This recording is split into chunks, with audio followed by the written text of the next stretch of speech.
энэ парламент орж ирээд хамгийн анх өргөн барьсан хуулийн төсөл маань энэ 13 14-ийг л хасч явах байсан. Энэний дараагаар хилцэхгүй явж хагаад үндсэн хуулийн цэцтэр манай сэтгүүлчд өөрсдөө бас маргаан үсгээд ингээд цэцэн шийдвэр гараад тэгээд хассан. Хасаад цэцэн төгөлт өгж гарсан байхээр үндсэн хууль дээр одоо хүний нэр төр алдар хүнд бол одоо дархлаачсан. Одоо дархлагдсан. Тийм учраас энийг хамгаалах зохицуултыг бас хийж өгөх ёстой гэдэг үүрэг даалгавар өгсөн.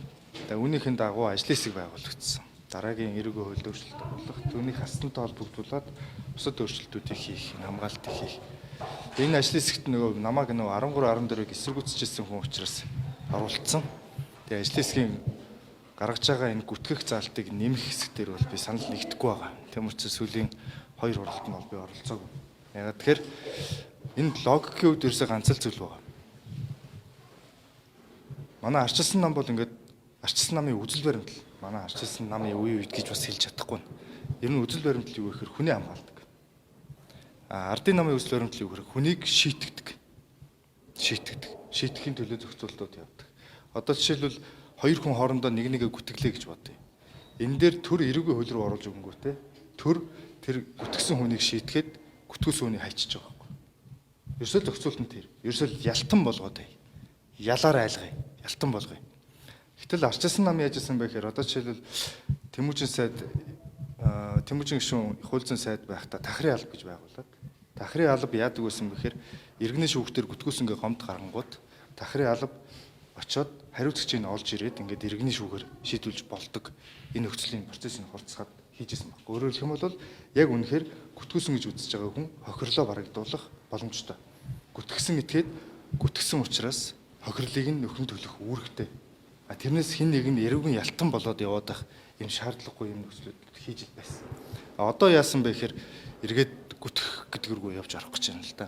Энэ гүтгэх гэдгийг болвол одоо сэтгүүлчид бид нартай холбоотойгоо хэсэг бол бас бодиттой. Би өөрөө нөгөө сэтгүүлчээр ажиллаж байхдаа бас хэлдэг байсан. Хүнийг гүтгэх эрх чөлөө гэж хаач байхгүй.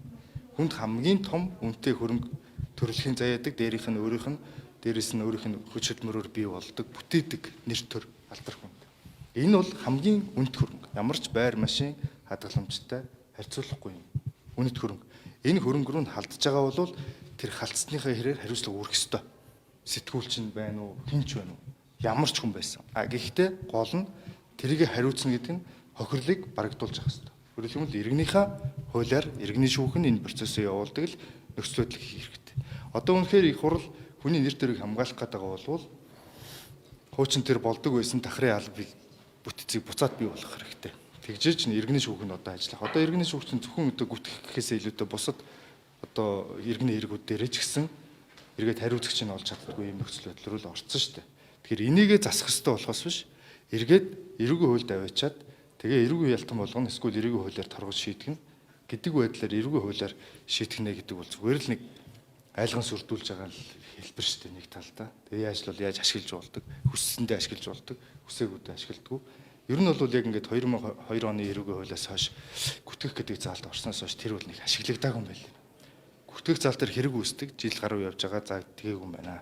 Гүтгээгүй юм байна гэдэг ч юм уу. Ямар нэг байдлаар хэрэглэгддэг юм байна. Олон улсад ч бас тийм байт юм байна. Ягаад тэр нөгөө гүтгүүлсэн гэж мэдээлэл гаргаж байгаа хэсэг нь өөрөө илүү хохироод байт юм байна л да. Нийгэм чи өөрөө худал мэдээ тараагч хүн гүтгдэг дормжилдог хүмүүст өөрөө арга хэмжээ авчдаг учраас энэ бол нэг тийм хэрэглэгдээд байдаг юм байна. Сүүлд харин илт худал мэдээлэл гэдэг болсноос хойш зүгээр л юу ч хамаагүй худал мэдээлэл бол худал мэдээлэл шүү дээ. Тэгэхээр энийг бол маш их ашигласан нийтдээ 1000 орчим хэргийг шийдсэн. Тэр дотроос нь бас нэг 100 орчим сэтгүүлчид нутар байсан ийм тохиолдол байна. Одоо тэгээ эрүүгийн хуульд оруулах гээд явж байгаа энэ хэсгийг дэмжихгүй байгаа. Зүгээр иргэний шүүхийг ажиллах процессыг нь хурцгах тэнд хүмүүс гомдол гаргаад тэр гомдлоо шийдүүлж чаддаг байхын нөхцөлийг бүрдүүлэх ажлыг л одоо энэ хууль зүйн сайд гэж байдаг бол хууль зүйн яам гэж байдаг бол тэрийг л хийх хэрэгтэй.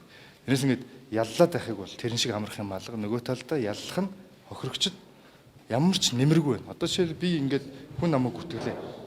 Би тэр хүний мууг үзье гэж юусоо бодохгүй байхгүй да. Би хохирчод байгаа байхгүй. Тэр хохирлоод би барагдуулмаар. Одоо жишээл хэн нэг намайг иргэний шүүх нь айгүй хурдан ажилладаг бол би жишээл одоо надад шүүхэд өгцөндөө хүмүүс байна. Намайг ч нөгөө МСС-с байраа бэлгэнд авсан гэдэг улаан цам чуулганы танхим дотроос гүтгэсэн шүү дээ. Би жишээлбэл тэр хүмүүсийг иргэний шүүхтэн дэнчингийн өгөөл тэр хүнд яг тэр байрныхаа мөнгөөр нэхэмжил гаргаад тэр хүнээр байраа авахулчих бас болохоор байгаа байхгүй. Даанч нөө иргэний шүүхийн процесс нь явахад боломжгүй болцсон. Хариуцагч нь олддгүй ийм нөхцөл байдалтай. Тэгэхээр энийг л сайжруулах хэрэгтэй. Тэрнээс биш ингээ хэн нэг муу үцгээд байх. Одоо төрөн зүгээр хүний муу үцгээд байх байхгүй. Энэ гүтгэцсэн. За гүтгэцсэн юм байна. Тийм учраас чи эргүү ялтан. Тэр нөө хохирсон хүн яах вэ? Хохирсон тэр хүний мууг үзэл сэтгэл ханаад байх юм уу? Яг хүний өмнөөс юу бодоод байгаа Монголын төр?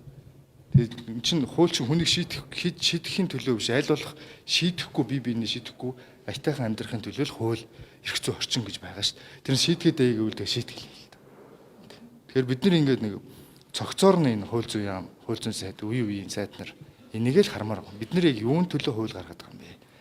Хэн энийг шийдэх гээд байгаа юм уу? Эсвэл шийдгэлгүй нэг шийдэхэд хүрэхгүйгээр аятайхан амьдрах энэ амьдралын дүрмийг зохиох гээд байгаа юм. Монголд энэ хэвлэлийн эрхчлөөний тухай хууль яг тодорхой зүйл залт байхгүйгээс болоод бусад хуулиуданд одоо энэ сэтгүүлчтэй холбоотой орсон энэ зүйл залтаар ерөнхийдөө энэ хэвлэлийн асуудлуудыг шийдэд байна гэдэг ийм бас нэг үнцэг байж болох уу? Хэвлэлийг хараа ингээл та нар одоо ингээ мэдээллийн технологи хурцтай хөгжиж байгаа энэ үед хэвлэл мэдээллийн байгууллага гэж энийг хэлнэ, хэвлэл мэдээллийн хэрэгсэл гэж энийг хэлнэ гэд одоо үндсэн хуулиар заасан одоо 98 оны батлагдсан хуулийг илүү дэлгэрүүлээд явах тусмаа хашааны гадна үлдцэх юм шүү. Хашааны гадна. Нэг мэдгээс сэтгүүлчээр ажиллах эрхгүй, нэг мэдгэд хэвлэл мэдээллийн байгууллага биш. За дээр нь чи сэтгүүлч хэвлэл мэдээллийн байгууллага юм чинь ийм үүрэг хүлээн шүү. А нөгөө талдаа нөгөө биднийг чинь хаших гэж байгаа, хорих гэж байгаа, цагдах байгаа улсууд чинь хамгийн өнгөлөг талуудыг хэлдэг байхгүй. Сэтгүүлчийг та нар сэтгүүлч учраас хамгаалтанд авах боломж чинь бүрдэнэ. Одоо жишээлбэл хонинд хашаа бол нэг талдаа хамгаалт ч дээ шүн чонноос хамгаална мөн биз дээ. Гэтэл нөгөө талдаа тэр чинь хориг байхгүй. Бэлчмээр биш дээ бас. Явж бэлчээрэлмээр биш.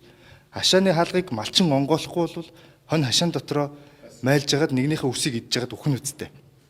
Яг тэрэн шиг л байхгүй. Тэгэхээр бид нэр ингээд мэдээж хэрэг зарим үнэхээр онцгой эрх эдэлмээр хэвлэл мэдээллийн байгууллагын ажилтан сэтгүүлч гэдэг утгаараа онцгой эрх эдэлмээр байгаа хэсэгт нь л одоо тааруулж яриад байгаа.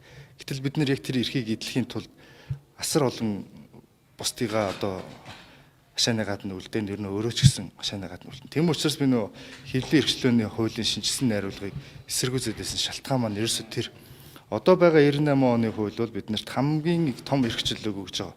Одоо бид нар ингээд төрөөс мэдээлэл авах боломж нь нээлттэй болоод байх тусмаа бид нар шиг ийм эрхчлөөтэй сайхан ажиллах боломжтой нээлттэй ийм салбар бол ер нь ховор шүү. Одоо бид нар дутж байгаа зүйл юу гэхээр хэвлэл мэдээллийн байгууллагуудын редакцуудын өөрсдийн нийтлэлийн бодлого, нийгмийн зорилго, төрийг залж чаддаг, чиглүүлж болдог, нийгмийг залж чаддаг гэдэг хүчээ мэдрэх энэ л их чухал байна.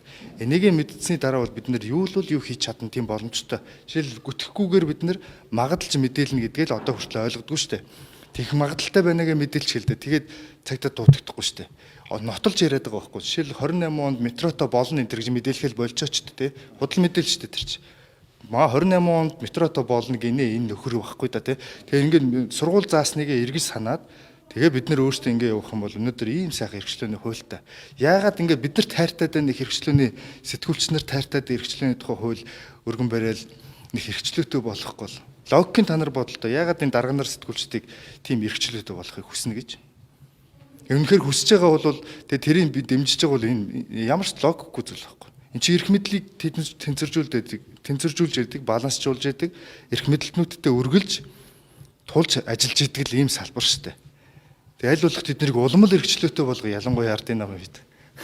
Энэ жил логик боломжгүй байна шүү дээ. Тэгэхээр тэрний цаана ямар нэгэн эрх ашиг байна.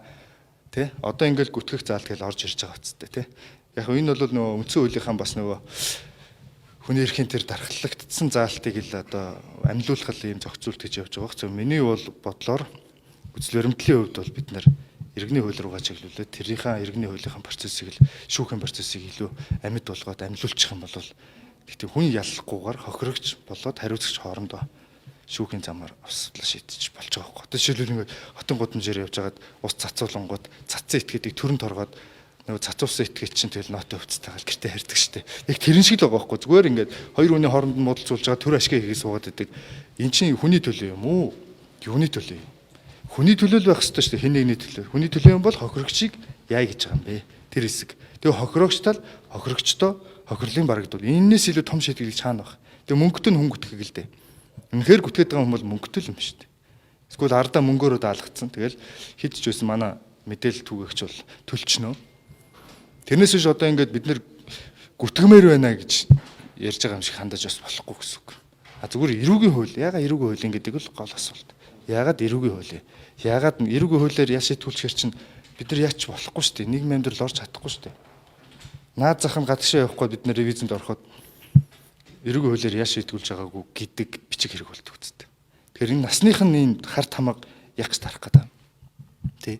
Зүгээр л хохирсон бол тэр хохироосон хүмүүс нь хариуцлага хүлээ. Энэ чинь хүний төлөө нийгэм. Ингээд би нэг эмчлээд нийгэм өөрөө өөрийгөө эмчлээ явдаг болохоос төр нь орж ирж ялж өгөөл ингээд. Эннээс л гармаар, энэ тойргоос л гармаар байгаа.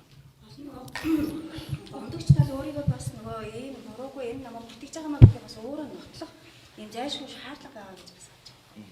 Энэ тэгэхээр Гүйн гомдол гаргасан бол тэр гомдол гаргаж байгаа этгээд өөрийгөө тийм болоогүй гэдгийг нотлох үүргийг угаасаа хүлээн шүү дээ шүүхтэр. Шүүх юм уу? зүгээр ерөөсөө хариуцагч талаар би энийг үтгээгүй гэдгийг нотлоо. Гэхдээ одоо ч тэгээд нэг объектив биш, субъектив шин чанартай байхгүй. Тэр гүтгсэн этгээдийг яллах руу чиглээд тэгээд нөгөө хохирсон талыг чинь авч хэрэгсэхгүй байгаа даа л асуудал.